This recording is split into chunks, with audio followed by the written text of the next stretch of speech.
رسول اللہ صلی اللہ علیہ وسلم نے ہمیں نصیحت فرمانے کے لیے کچھ دن مقرر کر دیے تھے، اس ڈر سے کہ کہیں ہم کبھی دخاطر نہ ہو جائیں۔ صحیح بخاری حدیث نمبر 68۔ آپ صلی اللہ علیہ وآلہ وسلم نے فرمایا، آسانی کرو اور سختی نہ کرو، اور خوش کرو اور نفرت نہ دلاؤ۔ صحیح بخاری حدیث نمبر 69۔ عبداللہ ابن مسعود ہر جمعرات کے دن لوگوں کو واعظ سنایا کرتے تھے۔ ایک آدمی نے ان سے کہا، اے ابو عبد الرحمن، میں چاہتا ہوں کہ تم ہمیں ہر روز واعظ سنایا کرو۔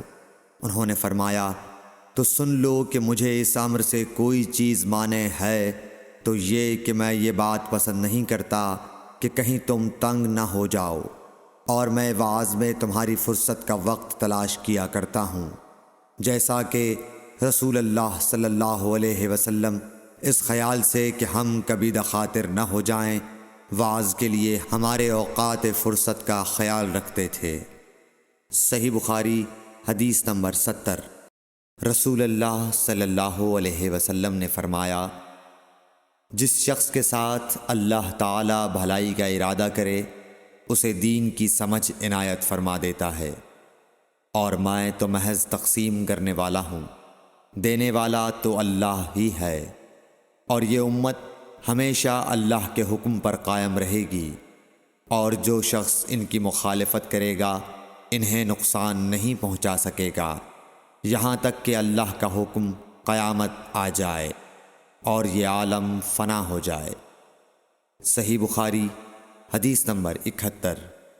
عبداللہ بن عمر رضی اللہ تعالی عنہ کہتے تھے کہ ہم رسول اللہ صلی اللہ علیہ وسلم کی خدمت میں حاضر تھے کہ آپ صلی اللہ علیہ وسلم کے پاس کھجور کا ایک گابھا لایا گیا۔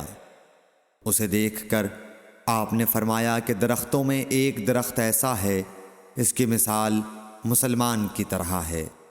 ابن عمر کہتے ہیں کہ یہ سن کر میں نے ارادہ کیا کہ عرض کروں کہ وہ درخت کھجور کا ہے، مگر چونکہ میں سب میں چھوٹا تھا اس لیے خاموش رہا۔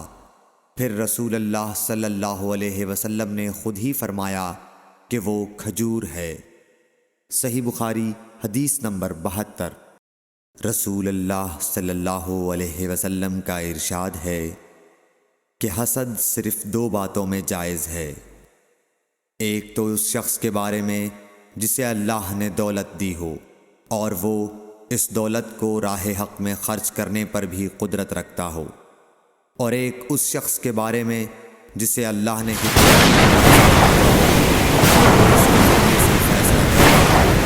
اور لوگوں کو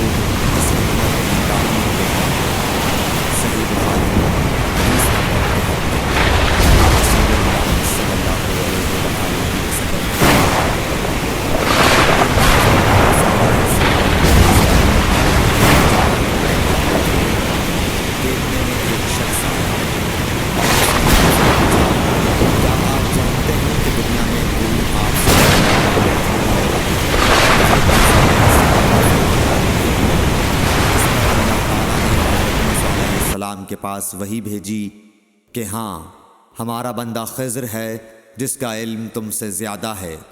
حضرت موسیٰ علیہ السلام نے اللہ سے دریافت کیا کہ خضر علیہ السلام سے ملنے کی کیا صورت ہے؟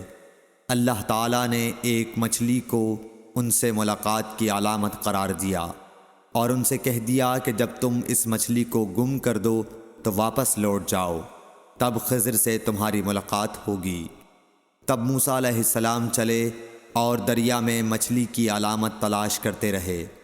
اس وقت ان کے ساتھی نے کہا، جب ہم پتھر کے پاس تھے کیا آپ نے دیکھا تھا؟ میں اس وقت مچھلی کا کہنا بھول گیا اور شیطان ہی نے مجھے اس کا ذکر بھلا دیا۔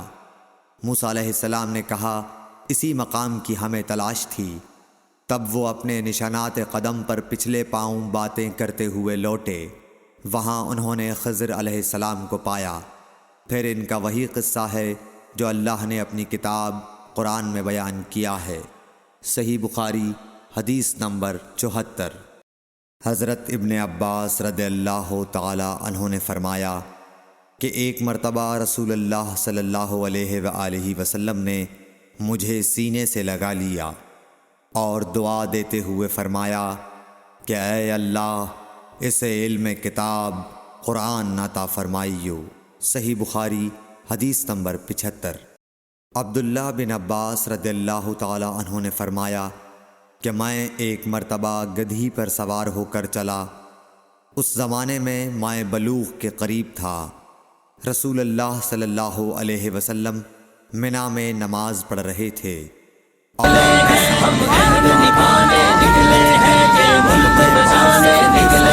ایک روز تیاروں پر بیٹھے غدار وطن تم بھاگو گے، جب راز سے پردہ سرکے گا ہم دیکھیں گے تم بھاگو گے، انصاف کا خنجر بولے گا ہم دیکھیں گے تم بھاگو گے، ہر دشمن دین و ملت کو میں پانی لے کر میرے چہرے پر کلی فرمائی اور میں اس وقت 5 سال کا تھا۔ صحیح بخاری حدیث نمبر 77۔ حضور اکرم صلی اللہ علیہ وآلہ وسلم نے فرمایا کہ ایک بار حضرت موسیٰ علیہ السلام بنی اسرائیل کی ایک جماعت میں تھے کہ اتنے میں ایک شخص آیا اور کہنے لگا کیا آپ جانتے ہیں کہ دنیا میں آپ سے بھی بڑھ کر کوئی عالم موجود ہے؟ حضرت موسیٰ علیہ السلام نے فرمایا کہ نہیں۔ تب اللہ تعالیٰ نے حضرت موسیٰ علیہ السلام پر وحی نازل کی کہ ہاں ہمارا بندہ خضر علم میں تم سے بڑھ کر ہے۔ تو حضرت موسیٰ علیہ السلام نے ان سے ملنے کی راہ دریافت کی۔ اس وقت اللہ تعالیٰ نے ان سے ملاقات کے لیے مچھلی کو نشانی قرار دیا اور ان سے کہہ دیا کہ جب تم مچھلی کو نہ پاؤ تو لوٹ جانا، تم خضر سے ملاقات کر لوگے۔ حضرت موسیٰ علیہ السلام دریا میں مچھلی کے نشان کا انتظار کرتے رہے۔ تب ان کے خادم نے ان سے کہا کیا آپ نے دیکھا تھا کہ جب ہم پتھر کے پاس تھے تو میں وہاں مچھلی بھول گیا اور مجھے شیطان ہی نے غافل کر دیا؟ حضرت موسیٰ علیہ السلام نے کہا کہ ہم اسی مقام کے تو متلاشی تھے۔ تب وہ اپنے قدموں کے نشانوں پر باتیں کرتے ہوئے واپس لوٹے۔ وہاں خضر علیہ السلام کو انہوں نے پایا۔ پھر ان کا قصہ وہی ہے جو اللہ تعالیٰ نے اپنی کتاب میں بیان فرمایا ہے۔ صحیح بخاری حدیث نمبر 78۔ آپ صلی اللہ علیہ وآلہ وسلم نے فرمایا کہ اللہ تعالیٰ نے مجھے جس علم و ہدایت کے ساتھ بھیجا ہے اس کی مثال زبردست بارش کی سی ہے جو زمین پر خوب برسے۔ بعض زمین جو صاف ہوتی ہے وہ پانی کو پی لیتی ہے اور بہت سبزہ اور گھاس اگاتی ہے، اور بعض زمین جو سخت ہوتی ہے وہ پانی کو روک لیتی ہے۔ اس سے اللہ تعالیٰ لوگوں کو فائدہ پہنچاتا ہے، وہ اس سے سیراب ہوتے ہیں اور سیراب کرتے ہیں۔ اور کچھ اور زمین کے بعض خطوں پر پانی پڑتا ہے جو بالکل چٹیل میدان ہوتے ہیں، نہ پانی روکتے ہیں اور نہ ہی سبزہ اگاتے ہیں۔ تو یہ اس شخص کی مثال ہے جو دین میں سمجھ پیدا کرے اور نفع دے۔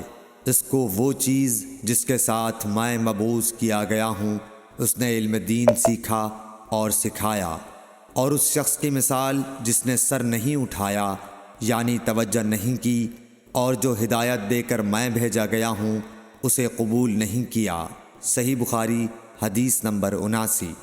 رسول اللہ صلی اللہ علیہ وسلم نے فرمایا علامت قیامت میں سے یہ ہے کہ دینی علم اٹھ جائے گا اور جہل ہی جہل ظاہر ہو جائے گا، اور اعلانیہ شراب پی جائے گی اور زنا پھیل جائے گا۔ صحیح بخاری حدیث نمبر 80۔